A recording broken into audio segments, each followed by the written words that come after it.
நீங்க உமன் சேஃப்டின்னு சொல்லும்போது அப்படிலாம் இல்லை. இன்னைக்கு உமன் சேஃப்டி வந்து உமன் கையில தான் இருக்கு. இன்னைக்கு எக்ஸ்போசர் அதிகமா இருக்கு. நீங்க ஒருத்தட்ட நீங்க பேசுனீங்கன்னா ரெக்கார்ட் பண்ணிடுறாங்க.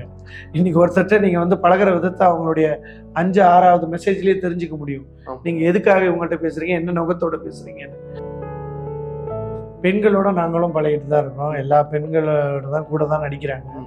எத்தனையோ பேருக்கு எத்தனையோ விதமான தொந்தரவுகள் வரதாகவும் சொல்லுவாங்க. அவங்க வந்து இன்னைக்கு ஒருத்தர் ஏமாத்திட்டேன், இன்னைக்கு ஒருத்தர் வந்து என்னை வந்து அப்யூஸ் பண்ண ட்ரை பண்றாங்க அப்படிங்கிறதெல்லாம் வந்து முன்னாடி அது வந்து பார்த்தீங்கன்னா எங்கேயோ ஒரு இடத்துல நடக்குது, எங்கேயோ ஒரு இடத்துல இருக்கும். ஏன்னா நம்ம ஏன் வந்து அவங்களெல்லாம் யோசிக்கணும், அவங்கள பத்தி நினைக்கணும். போல்டா இருக்கிறவங்கள பத்தி பேசலாமே. நிறைய பேருக்கு தேர் யூஸ்ட் டு ஃபேஸ். என்ன கையெடுன்னு சொல்றவங்க எத்தனை பேர் இருக்காங்க? அன்னைக்கு பஸ்ஸில் வந்து நான் இதே சொல்றேன், பஸ்ல எத்தனை பேர் வந்து ஆண்கள் இடிக்கிறாங்கன்னு தெரிஞ்சுமே வந்து சரி சகிச்சுட்டு போறாங்க. இன்னைக்கு அப்படி இல்லை. என்ன சார் அப்படின்னா அவன் அடுத்த ஸ்டெப்பு தள்ளி போறான். பட் நான் சொல்ற விஷயம் ஒன்று என்னன்னா, பெண்களை வந்து ஈஸியா நீங்க வந்து அப்ரோச் பண்ற ஒரு வே என்னன்னா, ஒன்று லவ்வா இருக்கும், இல்லை கேரிங்கா இருக்கும்.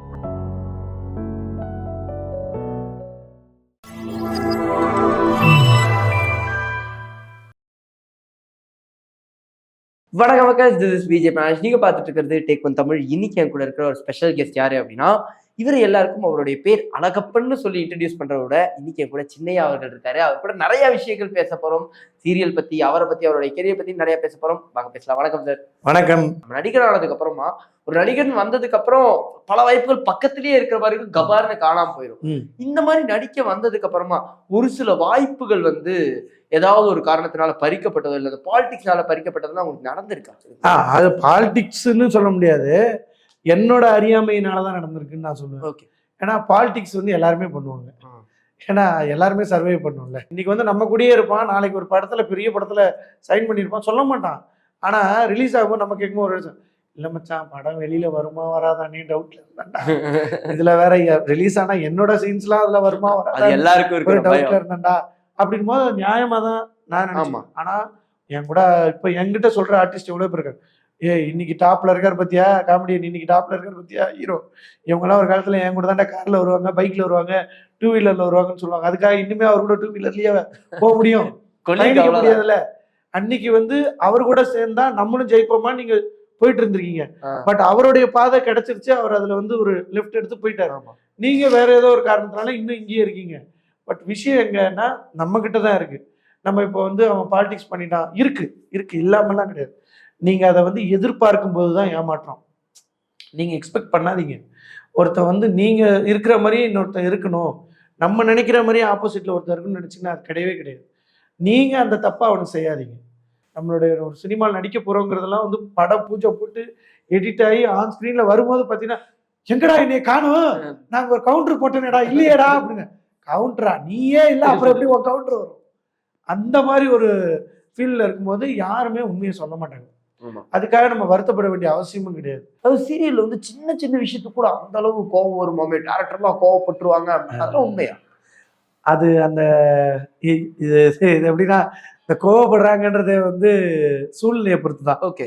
நீங்க எந்த மாதிரி சூழ்நிலை இருக்கும்போது, அதாவது ஒரு முக்கியமான சீன் அவுட்டோர் போயிருப்போம், பயங்கரமா எடுத்துட்டு இருக்கோம், அன்னைக்கு அந்த லொக்கேஷன் அன்னியோட அந்த லொக்கேஷன் இல்லை அப்படின்னா, அன்னைக்கு டேரக்டர்லாம் பார்த்தீங்கன்னா தீயா இருப்பாரு, டென்ஷன்ல இருப்பாரு. 6 o'clock முடிக்கணும், இந்த லொக்கேஷன் நாளை கிடைக்காது, சீட் பண்ணி எடுக்க முடியாது, பரபரப்பா இருக்கும். அந்த மாதிரி நேரத்தில் நம்ம விளையாண்டா கண்டிப்பா சீரியஸா போகும். பட் சாப்பாடு விஷயம்ன்றது போது பார்த்தீங்கன்னா மேக்சிமம் வந்து நிறைய பேர் வந்து காலையில இருந்து நைட்டு வரைக்கும் ஷூட்ல தான் இருக்கும். ஒரு மார்னிங் 9 o'clock ஆரம்பிச்சா ஒரு 8:30ன்னு வைங்களேன், 8 o'clockனு வைங்க, நைட் 9:30, சிலருக்கு வந்து 10:30 கூட போகும். அப்ப மேக்சிமம் நம்பர் ஆஃப் டைம் நம்ம வந்து அங்கதான் இருப்போம்.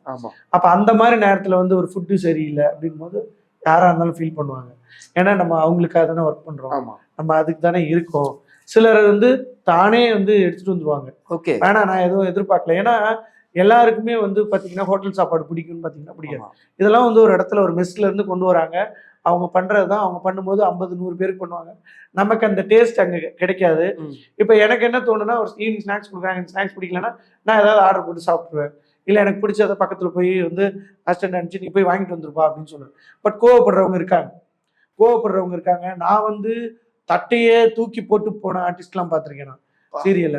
அதாவது என்ன இது சாப்பாடு, நல்லாவே இல்லை அப்படின்னு சொல்லி அது வந்து சாப்பாடு மேல இருக்கிற கோபமா இருக்காது, அந்த அவங்களுக்கு இடம் வேற ஏதாவது ஒரு கோபம் மைண்ட்ல இருந்திருக்கும். இவனுக்கு என்ன பண்ணுவானுங்க, அந்த ஆள் சாப்பாட்டுனாலதான் தூக்கி அடிச்சுட்டு போயிருப்பாரு. இல்ல அவனுக்கு திமிரு அதிகமாயி போச்சுப்பா, அவருக்கு அதாவது பின்னாடி ஆள் இருக்காரு. பின்னாடி பெரிய இது நினைப்பா அவனுக்கு. இப்ப நல்லா வளர்த்து விட்டாங்க பாரு. ஐயோ நானா யோசிப்பா, ஐயோ சாம்பாரா, சாம்பார் நல்லா இருக்குண்ணே, ரசமா நல்லா இருக்கு, மோரா நல்லா இருக்கு, நல்லா இருக்குண்ணே, நல்லா இருக்கு, நல்லா இல்லையா நானே வாங்கி சாப்பிட்டுக்கிறேன், ஒன்றும் பிரச்சனை இல்லை. விட்டு வேணாண்ணே வேணாண்ணே. அதாவது இதுதான் உண்மை. இந்த மாதிரி பேசும்போது நமக்கு அப்படியே ஏன்னா ஒரு டீ நான் ஒண்ணுமே கேட்டிருக்க மாட்டேன், ஒண்ணுமே கேட்க மாட்டோம். ஒரு டீ எடுத்து குடிச்சிட்டு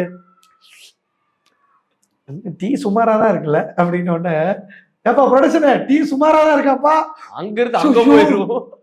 ஏய் இந்த உங்க அக்கா வச்சுதான் பேக்கரி வாங்கினியேன்னு வந்த மாதிரி, எப்போடா நான் எப்பயோ சொன்னேன்டா, அது எப்படா இவனுக்கு வந்து இவன் டீ சுமாரா இருக்கு, இந்த நல்லாவே இல்லைன்னு கூட சொல்லியடா, சும்மா நல்லா இல்லைன்னு வேற சொல்லுவீங்களா நீங்க?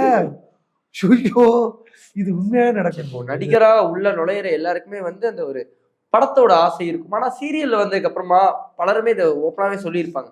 சீரியல் வந்ததுக்கு ஒரு சீரியல் ஆக்டர்ப்பா அப்படின்னு ஒரு முத்திர ஸ்டாம்ப் பாட்டை வந்து குத்திடுவாங்க. ஆனா படத்துல நடிக்க முடியாது, இல்ல நடிக்க விடுவாங்களாங்கிற ஒரு பயமோ இல்ல வருத்தமோ எல்லாம் இருக்கா? அந்த மாதிரி கான்செப்ட்ல இப்ப போயிடுச்சுன்னு தான் நான் நம்புறேன். Okay okay. ஏன்னா கொஞ்ச நாள் முன்னாடி வரைக்கும் அது அப்படி இருந்தது. ஓகே. என்னன்னா எனக்கு டீமே நிறைய பேர் சொல்லியிருக்காங்க, சீரியல் பண்ணிட்டா படம் பண்ண முடியாது, நீ இப்போ இதில் லீடாக பண்ணியிருக்க. அப்படி கிடையாது, இன்னைக்கு கதை தான் ஹீரோ. ஸோ சினிமாவுக்கு வந்து நான் முயற்சி பண்ணிட்டு தான் இருக்கேன். வெப் சீரிஸ்லாம் இப்போ கேட்குறாங்க. பட் அதில் கேட்கும்போது கூட இதில் வந்து நீங்கள் ஒரு கேரக்டர் ரோல் பண்ணணும். எந்த ரோலாக இருந்தாலும் என்ன எல்லாம் ஒன்று தானே. கேரக்டர் ரோலாக இருந்தாலும் சரி, அது வந்து லீட் ரோலாக இருந்தாலும் சரி. இன்னைக்கு வந்து லீட் ரோலை விட கேரக்டர் ரோல்ஸ் எல்லாம் லீட் இம்பார்ட்டன்ட் கொடுக்குறாங்க. இதை கேட்கணும்னு நினைச்சேன். அதாவது இப்போ நீங்க லீடா பண்ணிட்டீங்க சீரியல்ல, இந்த சைடு ரோல்ஸ் எல்லாம் பண்ணிட்டு இருக்கும்போது நம்ம இந்த சீரியல்ல பண்ணலாம், பக்கத்துலயே வேற சேனல், அந்த சேனல்லயே வந்து இன்னொரு சீரியல் வருதா, நம்ம இது பண்றீங்களா, இதையும் சேர்த்து பண்றேன்னு அப்படின்னு நம்ம அதை டேட் அட்ஜஸ்ட் பண்ண முடியும். ஹீரோவா வந்ததுக்கு அப்புறம் அதுல ஒரு பெரிய ப்ராப்ளம் வரும். இதனாலலாம் வருமானம் பாதிக்கப்படுமா? அது கண்டிப்பா பாதிக்கப்படும். அதாவது எப்படின்னா, ஒரு கட்டத்துல நான் வந்து அட் அ டைம்ல 3 சீரியல் பண்ணேன். அதுதான் கேட்கறேன். ஒரு ஊர்ல ராஜகுமாரி, சின்ன தம்பி, வந்தாள் ஸ்ரீதேவின்னு. அப்போ வந்து எனக்கு வந்து அந்த கேரக்டர் நம்ம தேவைப்பட்டிருக்கோம். அவங்களும் வந்து பரவாயில்ல அட்ஜஸ்ட் பண்ணிக்கலாங்கிறாங்க. ஒரே நாளில் 2 ஷூட்டிங், காலையில் ஒரு இடம், மத்தியானத்துக்கு மேலே இன்னொரு காய்ச்சிட்டு அப்படிலாம். அப்புறம் நைட்டு முழுக்க வந்து அந்த சின்ன தம்பியில் வந்து ஒரு குஸ்தி சீன்லாம் வரும். அவர் பிரஜன் சார் கூட எல்லாம் அந்த மைனா வந்து பேரா பண்ணியிருப்பாங்க விஜய் டிவி. நான் வந்து எந்த டிவி எதையும் பார்க்க மாட்டேன், வண்டியில பைய அள்ளி போட்டு வச்சிருப்பேன். இது இந்த சீரியலுக்கு இந்த சீரியலுக்கு இந்த சீரியல் எது கூப்பிடுறாங்களோ சாவியை போட்டோமா கிளம்பணுமா போயிட்டே இருக்கணும். நம்ம வீட்டில் இருக்கக்கூடாது, நம்ம ஒர்க் பண்ணணும், நமக்கு தேவை. ஆனா அப்படி இப்போ நம்ம லீடா மாறினோன்னு என்ன ஆயிடுச்சுன்னா, மற்ற சேனல்ஸ்ல வந்து இப்போ நம்ம வந்து பண்ண முடியாது. இப்போ இந்த சேனல்ல லீடா பண்றோம்னா இது முடிகிற வரைக்கும் நம்ம இதுல தான் பண்ணுவோம். வருமானங்கிறது வந்து ஒன்றும் பிரச்சனை. அன்னைக்கு நம்ம வந்து ஒரு ஒரு 3 சீரியல் பண்ணி சம்பாதிச்சதை இன்னைக்கு 3 சீரியல் சம்பாதிக்கணும். ஓகே. அதாவது நம்ம சீரியல் நல்லா போறப்போ பிரச்சனையே இல்ல, நம்ம தான் வைரலா இருக்கோம், ப்ராப்ளம் இல்லை அப்படின்னு. ஆனா ஆப்போசிட்லயோ இல்ல ஏதாவது கம்பேரிசனுக்காக கண்டிப்பா எல்லாருக்கும் ஒரு சீரியல் இருக்கும். அந்த சீரியல் நல்லா போகும்போது தெரிஞ்சதுனால கேக்குறேன், இந்த சீரியல் ஒரு ரைடு விழுகும்ல, இது ஏன் சரியா போலன்னு அந்த டேஸ் பத்தி செட்ல வந்து பேசிப்போம். அஜிஜோ நல்லா பேசுவேன், எதனால இறங்குச்சு, இந்த வாரம் என்ன கதை போச்சு, இன்னைக்கு இது போச்சு இல்ல, நானே சொல்லியிருக்கேன், ஓ இது போச்சு இல்ல, அதனாலதான் குறைஞ்சிருக்குமோ, அதனாலதான் இப்படியா இருக்குமோ, அதை நான் நினைச்சது உண்டு. பட் அதை நம்ம சொல்ற விதம் வேறவையா இருக்கும். அதை அவங்க எடுத்துக்கிறது, ஓஹோ இவரு ஏன் இதெல்லாம் கவலைப்படுறாரு, இதை பத்தி என்ன இவருக்கு வந்தோமா நடிச்சோமா போனோம்னு சொல்லுங்க, நம்ம பாத்துக்கலாங்க அப்படின்னா. நம்ம அப்படி கிடையாது. என்னைக்கு நம்மளால என்னைக்கு இது நல்லா போகுது அப்படின்னு போது நம்ம ஒரு கிரெடிட் எடுத்துக்கிறோம்ல, நம்மளால இது நல்லா போகுதோ, நம்ம நல்லா பண்ணியிருக்கோமோ, இதுல இன்புட் நிறைய இருக்குல்ல, நிறைய சீன்ஸை எடுத்து நடிப்போம்ல, அதே கம்மியாகும் நம்ம. அது வந்து அது அந்த ஆர்வம், அதை பாக்குறவங்க தப்பா புரிஞ்சுக்கலாம், பட் ஆர்வப்படுவோம்ல. அதாவது ஏன் மேல எதுவும் தப்பா, நம்ம எதுவும் ஆக்டிங் இது பண்ணலையா, இல்லை எதனால இப்படியாச்சு, இல்லை எந்த இடத்துல நம்ம இன்னும் காமெடி எதுவும் பண்ண மாட்டோமா, சீரியஸா ரொம்ப பண்ணதுனால இப்படி ஆச்சா, ஒரு அதை எப்படி சொல்ற, ஒரு ரிசர்ச் தான், ஒரு அனலைஸ் பண்றது, அனலைஸ் சொல்ல போனா ஒரு அனாலிசிஸ், இதனால இப்படி இருக்குமோ இதனால அப்படி. ஆனா அந்த பதட்டத்தை நம்ம எடுத்துட்டோம்னா நம்ம நடிக்க முடியாது. அது இன்னைக்கு இறங்கலாம், நாளைக்கு ஏறலாம். அது வந்து இறங்குறதுக்கு ஒரு கார்ல ஐபிஎல்லா இருக்கலாம், இல்ல வந்து வேற ஒரு டைம்ல வேற ஒரு படம் போட்டிருக்கலாம், இல்ல வேற ஒரு விஷயம் நடந்திருக்கலாம், இன்னொரு சேனல்ல ஏதாவது பெரிய ஆடியன்ஸ் சொல்லலாம், என்ன வேணாலும் இருக்கலாம். அது வந்து பிசினஸ், அது வந்து வேற லெவல் ஆஃப் திங்கிங். நான் என்ன ஃபீல் பண்ணுவேன்னா, சீரியல் ஓடணும், நல்லா சம்பாதிக்கணும், அது பாட்டுக்கு போயிட்டு இருக்கட்டும்ப்பா, நமக்கு வருமானம் வரணும், நமக்கு வேலை இருக்கணும் ஆமா. அப்படிங்கிறது மட்டும்தான். ஓகேண்ணே, கரெக்ட் தான். அதே மாதிரி இப்போ இந்த சீரியல்ல வந்து இப்போ வரைக்குமே ஒரு பிம்பம் இருந்தது, சீரியல் இல்ல மீடியானாலே. அதை பத்தி உங்ககிட்ட நான் கேட்டு தெரிஞ்சுக்கணும்னு நினைக்கிறேன். விமன் சேஃப்டிங்கிற ஒரு விஷயத்த இப்போ வரைக்குமே ஒரு பிம்பமா கொண்டு வந்து வச்சுட்டே இருப்பாங்க. இப்போ மீடியா எந்த அளவு ஒரு வளர்ந்துருக்குன்னு நினைக்கிறீங்க? அதுல இருந்து எந்த அளவு வெளியே வந்திருக்குன்னு நினைக்கிறீங்க? இது ரொம்ப நல்ல கேள்வி. ஆனா வந்து என்னன்னா, பெண்களோட நாங்களும் பழகிட்டு தான் இருக்கோம். எல்லா பெண்களோட தான் கூட தான் நடிக்கிறாங்க. எத்தனையோ பேருக்கு எத்தனையோ விதமான தொந்தரவுகள் வரதாகவும் சொல்லுவாங்க. ஓகே. அதை ஈஸியா இப்ப எல்லாரும் ஹேண்டில் பண்றாங்க. முன்ன மாதிரி கிடையாது. இன்னைக்கு எக்ஸ்போசர் அதிகமா இருக்கு. இன்னைக்கு ஒருத்தர்ட்ட நீங்க பேசுனீங்கன்னா ரெக்கார்ட் பண்ணிடுறாங்க. இன்னைக்கு ஒருத்தர்ட்ட நீங்க வந்து பழகுற விதத்தை அவங்களுடைய 5, 6வது மெசேஜ்லயே தெரிஞ்சுக்க முடியும். நீங்க எதுக்காக இவங்கள்ட்ட பேசுறீங்க, என்ன நோக்கத்தோட பேசுறீங்கன்னு. பட் நீங்க உமன் சேஃப்டின்னு சொல்லும்போது அப்படிலாம் இல்லை. இன்னைக்கு உமன் சேஃப்டி வந்து உமன் கையில தான் இருக்கு. அவங்களுக்கான சேஃப்டி வந்து அவங்க கிட்டயே இருக்கு. அவங்க வந்து இன்னைக்கு ஒருத்தர் ஏமாத்திட்டா, இன்னைக்கு ஒருத்தர் வந்து என்ன வந்து அபியூஸ் பண்ண ட்ரை பண்றாங்க அப்படிங்கறதெல்லாம் வந்து முன்னாடி அது வந்து பாத்தீங்கன்னா எங்கேயோ ஒரு இடத்துல நடக்குது, எங்கேயோ ஒரு இடத்துல இருக்கும். ஏன்னா நிறைய பேர் முன் வந்து சொல்லல. ஆமா, நிறைய பேர் அதை வந்து அவாய்ட் பண்ணிட்டாங்க. பட் இன்னைக்கு அப்படி இல்லை, தெளிவா இருக்காங்க. இவன் எப்படி பேசுறான், இவன் என்ன நோக்கத்தோட நம்மளை பாக்குறான், இவன் இவன் வந்து எதுக்காக நம்மகிட்ட பேசுறான்றதுல ரொம்ப தெளிவா இருக்கு. பட் நான் சொல்ற விஷயம் ஒண்ணு என்னன்னா, பெண்களை வந்து ஈஸியா நீங்க வந்து அப்ரோச் பண்ற ஒரு வே என்னன்னா, ஒண்ணு லவ்வா இருக்கும், இல்ல கேரிங்கா இருக்கும்.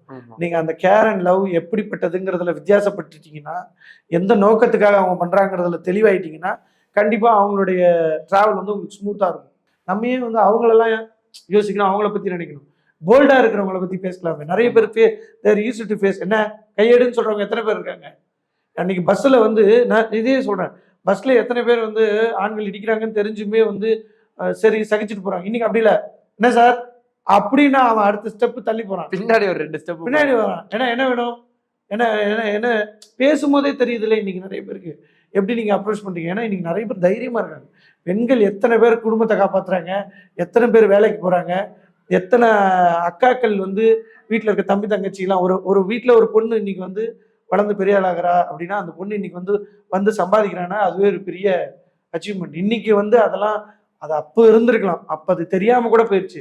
பட் இப்போ சேஞ்சஸ் நிறைய சேஞ்சஸ் இருக்கு. இப்ப நம்மளே மதிக்கிறோம்ல. ஆக்சுவலி இந்த ஒரு பேட்டி வந்து எனக்கு ஒரு மாதிரி ஃபன் ரைடா போச்சு. நிறைய எமோஷனலாவும் பேசணும், ஒரு ஃபன்னாவும் நிறைய விஷயம் வந்து இந்த ஒரு பேட்டி மேக்ஸிமம் முடிஞ்ச அளவுக்கு எல்லாத்தையும் போட ட்ரை பண்ணுங்க.